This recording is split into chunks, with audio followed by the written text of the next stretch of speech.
Bismillahirrahmanirrahim. Assalamualaikum warahmatullahi wabarakatuh.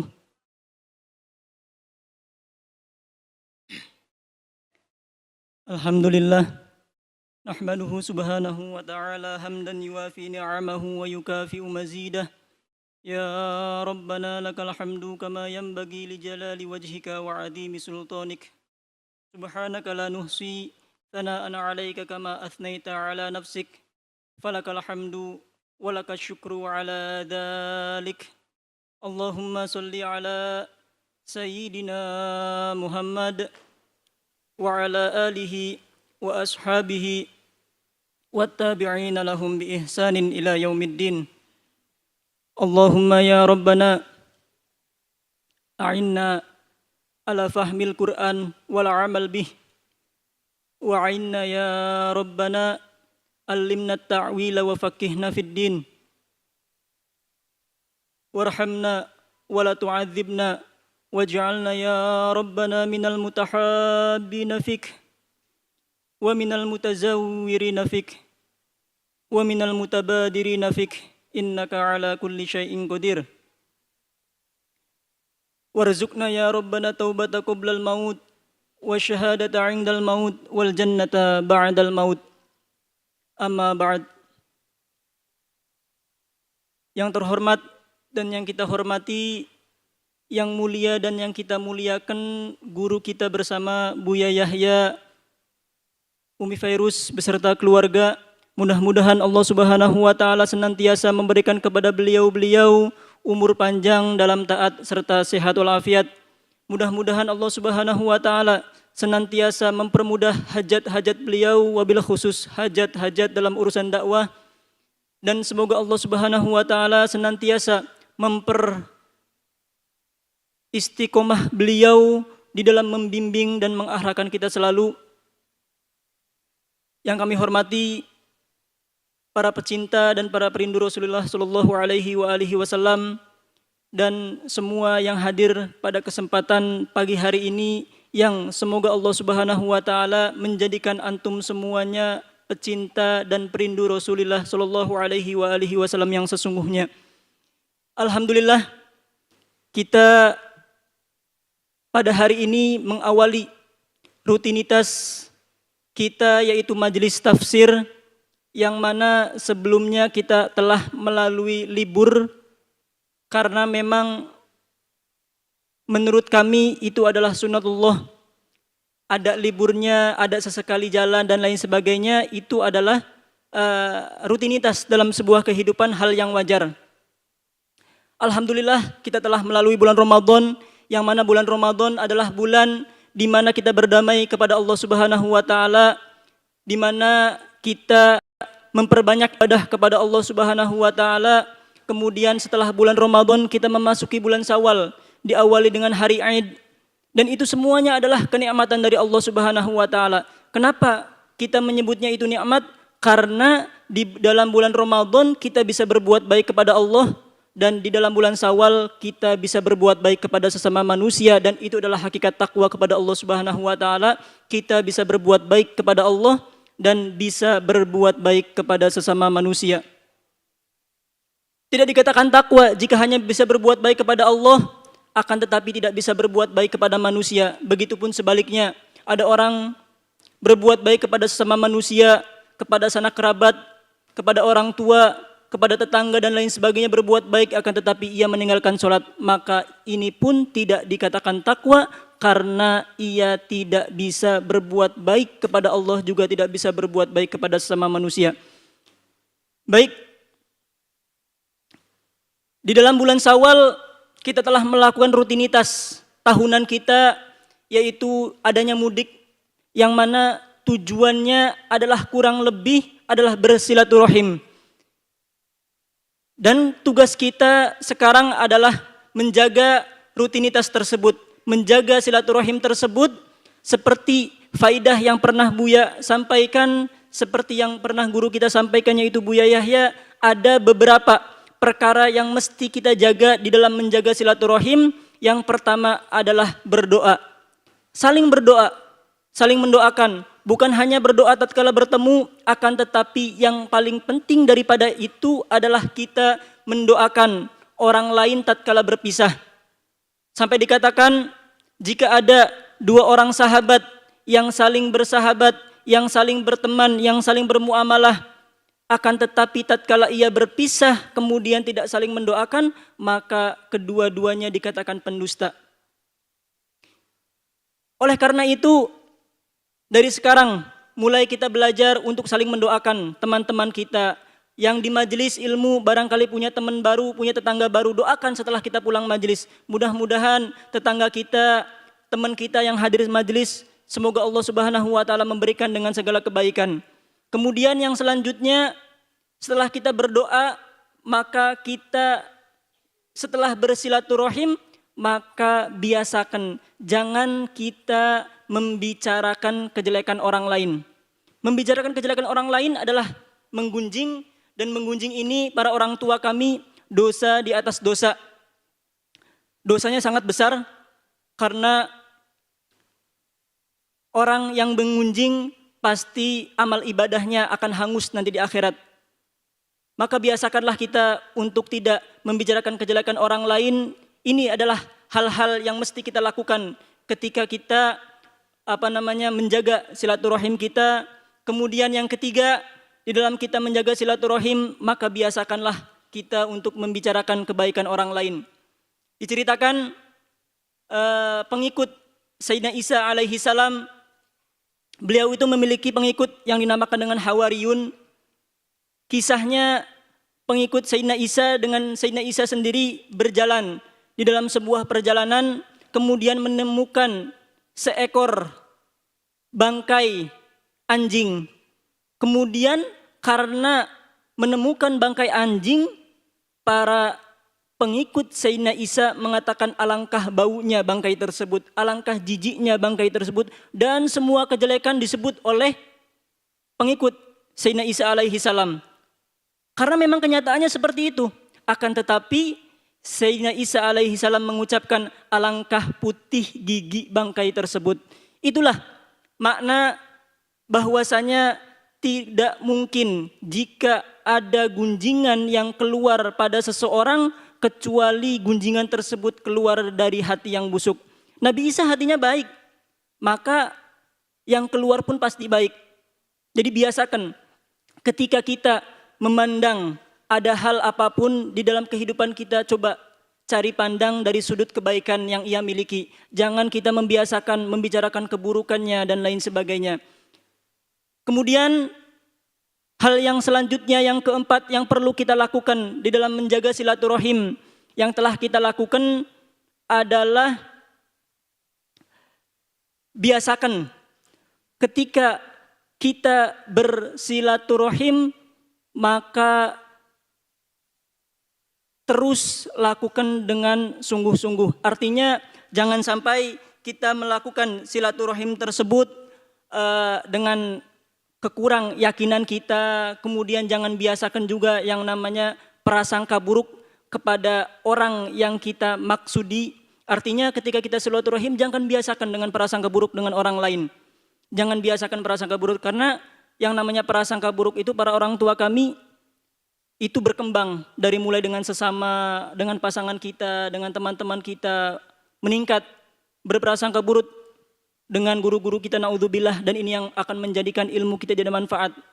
Ya, kemudian naik lagi berprasangka buruk kepada Nabi, naudzubillahi min dzalik, seperti yang diceritakan oleh Sayyidina Zaid bin Sabit bahwasanya ada di zamannya itu penghafal Al-Qur'an. Dia sudah hafal Al-Quran dari awal sampai akhir, akan tetapi dia berprasangka buruk kepada Nabi sampai mengatakan, kok Nabi begini ya? Seketika itu pula Allah mencabut keimanan dalam diri orang tersebut, sehingga orang tersebut termasuk ahli su'ul khotimah. Baik, itulah beberapa perkara yang dijelaskan bahwasanya untuk menjaga tali silaturahim kita meneruskan belajar kita, tadabbur kita. Dengan kajian tafsir ini kita sudah sampai surat Hud ayat ke-79. Sebelumnya telah menerangkan bahwasanya dikisahkan malaikat ini memberikan kabar gembira kepada Sayyidina Ibrahim alaihissalam bahwasanya diberikan dua kabar gembira. Yang pertama, kabar gembiranya Nabi Ibrahim ini kelak akan diberikan keturunan seorang putra. Kemudian kabar kedua yang disampaikan oleh malaikat kepada Nabi Ibrahim adalah berkenaan dengan kegelisahan hati beliau, yaitu Sayyidina Ibrahim, berkenaan dengan sahabat beliau yaitu Nabi Lut alaihi salam, yang mana kaumnya itu memusuhi Nabi Lut alaihi salam. Sehingga gundah gulana sampai akhirnya datang malaikat yang berkata kepada Nabi Ibrahim, "Wahai Nabi Ibrahim, saya itu adalah utusan Allah yang diutus oleh Allah menyampaikan bahwasanya saya akan menghancurkan kaum Nabi Lut."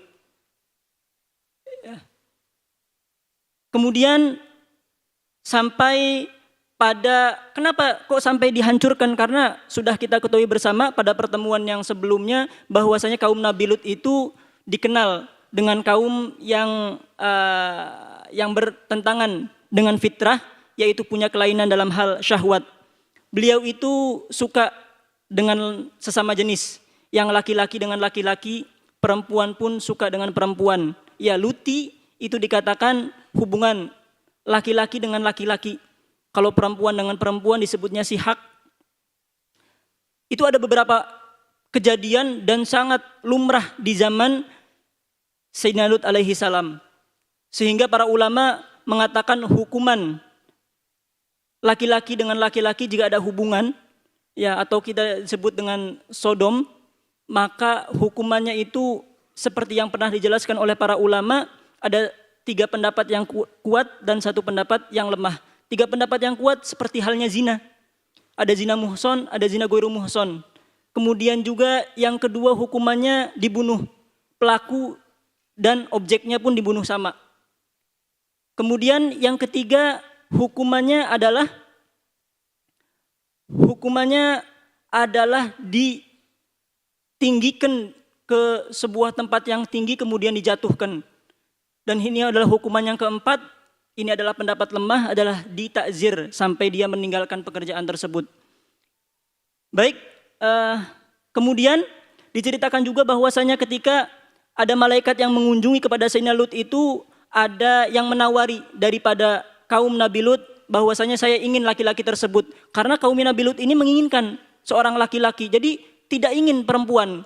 Sampai ditawari oleh Sayyidina Lut alaihi salam, "Kamu dengan anak perempuan saya saja sudah. Ini lebih lebih suci bagimu." Akan tetapi kaum Nabi Lut tidak mau.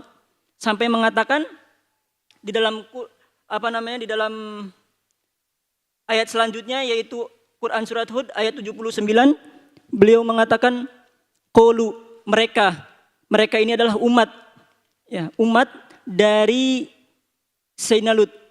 Laqad alimta ma lana fi banatika min haq. Engkau itu telah mengetahui wahai Nabi Lut, ya, kami itu tidak ada kecondongan, tidak ada tertarik dengan tawaran berupa anak perempuan yang kau tawarkan itu, tidak ada, kami tidak ada ketertarikan. Itu yang disampaikan oleh umat Sayyidina Lut alaihi salam kepada Nabi Lut. Kemudian wa innaka lata'lamu ma nurid. Dan engkau tuh sebenarnya sudah mengetahui wahai Nabi Lut, kenapa kok kamu menawari kami dan lain sebagainya, menawari perempuan dan lain sebagainya. Engkau itu tahu sebenarnya hajat kami itu seperti apa yang kamu inginkan. Yang kami inginkan itu laki-laki dengan laki-laki. Kami itu suka dengan tamu yang datang kepadamu. Kami tidak suka dengan perempuan yang engkau tawarkan kepada kami. Di sini dikatakan min ityanir rijal, yaitu mendatangi seorang laki-laki. Artinya ya tadi, hubungan laki-laki dengan laki-laki. Qala, berkata Sayyidina Lut kepada umatnya, lau annali bikum kuwah, seandainya saya itu memiliki kekuatan. Artinya inilah bentuk tawakalnya, bentuk kerendah hatiannya seorang nabi kepada Allah Subhanahu wa taala. Kekuatan itu semata-mata sebenarnya ada dari Allah Subhanahu wa taala, bukan dinisbatkan kepada dirinya sendiri.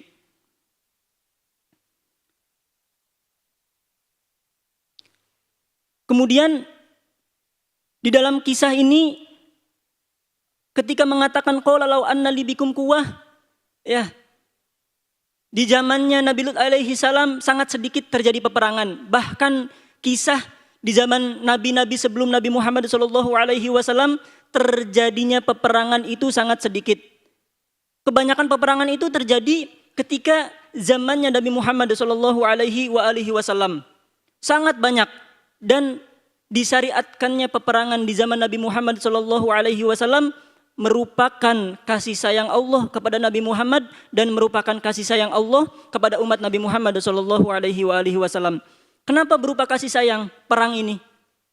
Karena dengan adanya peperangan yang dilakukan di zaman Nabi Muhammad sallallahu alaihi wasallam, orang yang berusaha melanggar syariat Nabi, orang yang berusaha memusuhi Nabi dan lain sebagainya, jika dihadapkan dengan peperangan, kalau misalkan orang tersebut sudah takut dengan kekuatan Islam, mungkin saja dia akan bisa ke depannya itu bertobat kemudian masuk Islam dan akan menjadi saudara. Tidak jadi diazab oleh Allah Subhanahu wa taala. Akan tetapi umat-umat sebelum Nabi Muhammad sallallahu alaihi wasallam tidak ada ikhtiar, tidak ada pilih, tidak ada tawar-menawar, tidak ada kasih sayang diberikan oleh Allah Subhanahu wa taala. Ketika mereka melanggar dan melampaui batas atas ketentuan Allah Subhanahu wa taala, maka pilihan satu-satunya Allah menghukum mereka dengan azab yang pedih. Sebagai contoh, Nabi Musa dikatakan orang kuat, Nabi Musa bukan orang lemah. Kalau berperang pun, seandainya berperang, Nabi Musa itu bisa berperang. Kekuatannya luar biasa Nabi Musa alaihi salam. Akan tetapi tidak terjadi peperangan di zaman Nabi Musa alaihi salam dengan Fir'aun dan bala tentaranya. Yang terjadi malah Nabi Musa ini lari ketika dikejar oleh pengikut Fir'aun. Dikejar sampai ke Laut Merah. Di Laut Merah turunlah wahyu yang mengatakan bahwasanya melemparkan tongkat sehingga laut terbelah, kemudian terus berlari, dan Nabi Musa dan para pengikutnya ketika selamat sampai ke tepian, diturunkanlah azab. Ketika itu pula Fir'aun dan bala tentaranya selesai. Banyak lagi kisah-kisah para nabi yang umatnya diazab oleh Allah Subhanahu wa taala. Salah satu kisahnya adalah Nabi Musa, Nabi Nuh, Nabi Soleh, Nabi Lut alaihi salam termasuk, ya. Tapi tidak dengan umat Nabi Muhammad sallallahu alaihi wasallam. Umat Nabi Muhammad sallallahu alaihi wasallam diberikan oleh Allah Subhanahu wa taala pilihan. Artinya ketika ada pelanggaran bisa dengan cara perang. Jika perang mikir-mikir, aduh kekuatan Islam luar biasa, saya takut dan lain sebagainya, mungkin bisa bertaubat.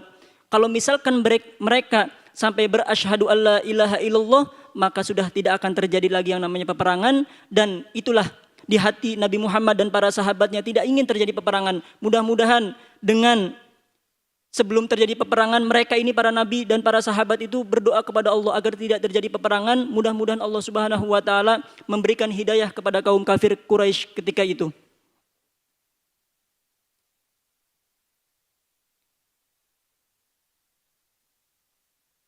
Kemudian awi ila ruknin syadid, sampai Nabi Lut itu mengatakan bahwasanya saya itu akan mengembalikan kekuatan itu semuanya itu dari Allah Subhanahu wa taala. Karena Nabi Lut alaihissalam sudah mengetahui bahwasanya ketika ada nabi, ada malaikat yang menyerupai tamu yang datang kepada Nabi Lut itu, tamu tersebut mengatakan bahwasanya mereka adalah malaikat dan menyampaikan bahwasanya akan turun azab dari Allah Subhanahu wa taala. Dan menyandarkan Nabi Lut alaihi salam bahwasanya hukuman tersebut adalah berasal dari Allah Subhanahu wa taala, bukan dari dirinya. Kemudian qalu, berkata umat Nabi Lut ini, ya Lutu. Ini tamu yang tadi datang kepada Nabi Lut, ya Lutu wahai Nabi Lut, inna rusulu rabbika, sesungguhnya saya itu adalah utusan daripada Tuhanmu, lan yasilu ilaika. Ini adalah jawaban daripada kegelisahan dari Nabi Lut, yang mana ketika ada tamu yang datang kepada Nabi Lut berupa laki-laki kemudian dijaili oleh umatnya, karena umatnya itu menginginkan laki-laki tersebut, kemudian gelisah Nabi Lut ini, kenapa kok ada tamu saya dan lain sebagainya, malah mereka ngintip-ngintip dan lain sebagainya. Itu membuat Nabi Lut itu gelisah. Sehingga para utusan ini mengatakan bahwasanya, santai Nabi Lut, saya ini adalah malaikat yang diutus oleh Tuhanmu kepadamu. Lan yasilu ilaika. Tidak mungkin keburukan yang diberikan oleh umatmu itu sampai kepadamu. Artinya nggak mungkin keburukan dari umat-umat Nabi Lut itu diterima oleh Nabi Lut. Kemudian sampai beliau itu, Nabi Lut, disuruh oleh malaikat, diperintahkan oleh malaikat, ini adalah wahyu dari Allah, dan ketika ada wahyu turun, seorang nabi, seorang rasul, maka akan mengikuti perintah dari wahyu tersebut. Merintahkan fa'asri bi ahlika, maka jalanlah engkau nanti keluar dengan keluargamu itu biqit'in minal laili, di malam hari. Artinya ketika malam hari, maka keluarlah engkau dengan keluargamu. Wala yaltafit minkum ahadun, dan jangan sekali-kali di antara kalian itu menengok ke belakang. Bi ahlika, di sini dikatakan bahwasanya Nabi Lut itu memang menyampaikan, sudah tahu dari para malaikat bahwasanya salah satu keluarganya, yaitu istrinya sendiri, melakukan pengkhianatan kepada Nabi Lut alaihi salam. Dan ini adalah sebuah pelajaran bagi kita semuanya. Terkadang ada beberapa nabi diuji dengan anaknya, ada nabi yang diuji dengan istrinya, ada nabi yang diuji dengan keluarganya, dan lain sebagainya. Diuji dengan istrinya, bahwasanya istrinya itu telah melakukan pengkhianatan. Akan tetapi seorang nabi menyampaikan bahwasanya akan turun azab dan akan meninggalkan kaumnya. Nabi Lut akan meninggalkan kaumnya. Istrinya merasa takut, tapi takutnya itu takut secara zahir, bukan takut secara batin. Sehingga dia ikut dengan rombongan Nabi Lut yang meninggalkan kampung tersebut. Kemudian di tengah-tengah perjalanan, kaum Nabi Lut ini mengikuti perintah daripada Nabi Lut. Artinya enggak boleh menoleh ke belakang sama sekali. Yang bisa dibawa. Jika ada ketinggalan, terus tetap melanjutkan perjalanan.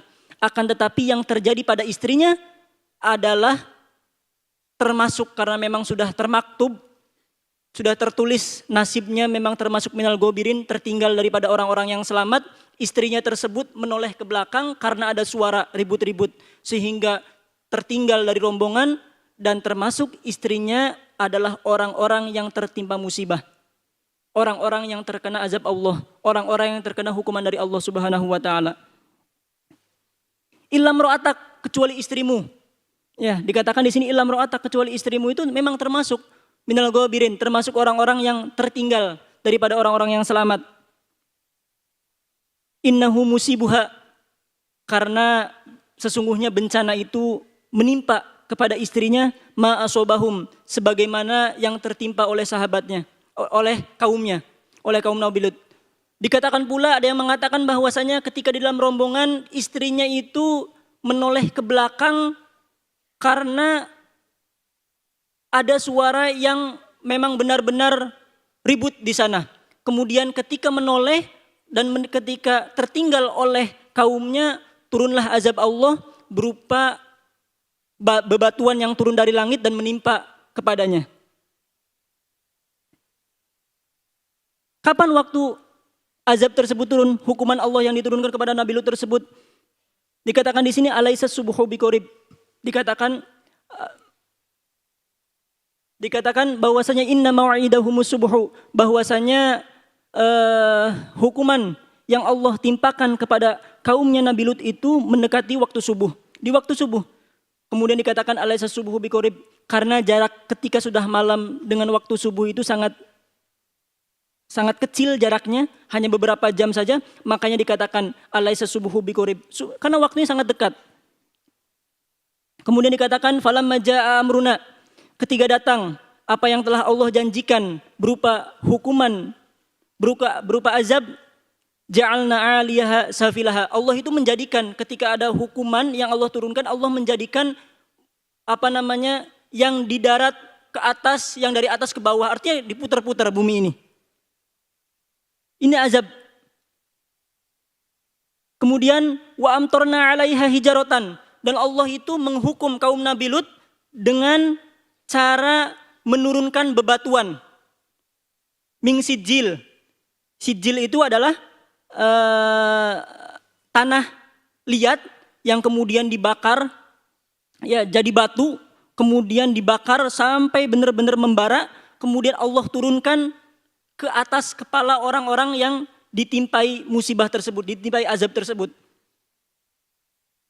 Mandud, beriringan. Artinya Allah ketika menurunkan hukuman tersebut kepada kaum Nabi Lut, hukuman tersebut berupa ja'alna 'aliyaha safilaha, kemudian wa amtorna 'alaiha hijaratan min sijil, itu semuanya beriringan terus menerus.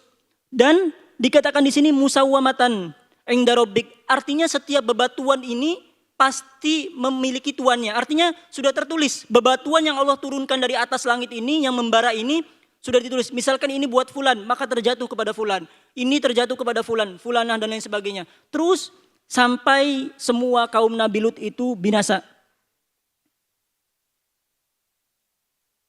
Wa ma hiya minadh-dhalimina biba'id. Ya, kemudian dikatakan oleh Allah Subhanahu wa taala atas apa semua yang terjadi di masa kaum Nabi Lut ini adalah sebagai pelajaran bagi kita, walaupun kita itu berjarak lamanya dengan kaum Nabi Lut tidak terhitung berapa ribu tahun, akan tetapi kita diperintahkan oleh Allah Subhanahu wa taala untuk merenungi semua yang terjadi di zamannya Nabi Lut alaihi salam. Karena apa? Karena dikatakan di sini wa ma hiya minadh-dhalimina biba'id, karena azab Allah, hukuman Allah atau dosa yang Allah berikan, azab yang Allah berikan itu tidak terlepas, tidak jauh bagi orang-orang yang zalim. Kalau kita zalim, maka ketika itu pula azab Allah itu mendekati kita secara sesungguhnya. Oleh karena itu, di dalam sebuah tempat, di dalam sebuah lembaga, di dalam sebuah komunitas dan lain sebagainya, jika ada sebuah kemungkaran, maka hendaknya kita bisa saling menasehati satu sama lain agar kemungkaran tersebut tidak membuahkan hukuman daripada Allah Subhanahu wa taala. Baik, itu saja yang bisa kami sampaikan. Mudah-mudahan ada manfaatnya, kurang lebihnya mohon maaf. Wabillahi taufiq wal hidayah, waridho wal inayah. Wassalamualaikum warahmatullahi wabarakatuh.